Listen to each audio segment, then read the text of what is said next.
زیادہ منصب وہ بادشاہ وقت کا ہے۔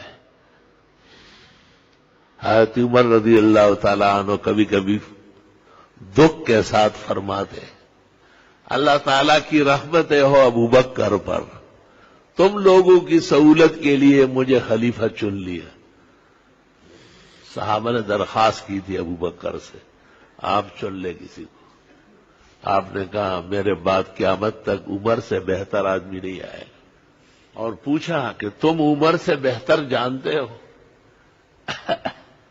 صحابہ مہاجرین و انصار نے کہا کہ نہیں، بس یہی تمہارا خلیفہ ہے، حیّن و میتن۔ امام المتکلمین امام محمد ابن عبد الکریم شہرستانی نے الملل والنحل میں لکھا ہے کہ انتخاب کے بعد ابو بکر صدیق پلنگ پر لیٹے ہوئے تھے، کچھ طبیعت ناساز تھی، آثار مرگ قریب تھے۔ ایک آدمی اجنبی سے زور زور سے چلاتا ہوا آیا، حضرت ابو بکر کو کہا من ولیت علینا، کہ کس کو آپ نے ہم پر مسلط کیا؟ ابو بکر صدیق نے ان کی طرف غور سے دیکھا اور پھر اشارہ کیا کہ مجھے بٹھا لو۔ بیٹھ نہیں سکتے تھے تو بتایا کہ ادھر ادھر تک یا رکھو، اس کا جواب بیٹھ کر دینا ہے۔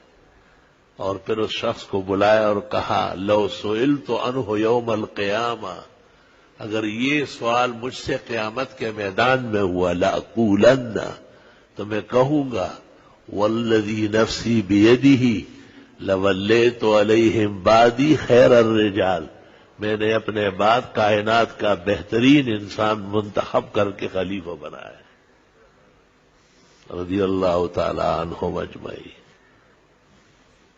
اور دنیا نے دیکھا ہے کہ عمر کا دور کیسا دور تھا، اور بعد کے زمانوں میں عثمان و علی کے بعد جب وہ بات نہیں رہی اور دور و دراز کے مسلمان دکھ اٹھاتے تھے تو آسمان کو دیکھ کے کہتے تھے واہ عمر، آپ آج ہوتے تو یہ تکلیف یہ درد نہ پہنچتا۔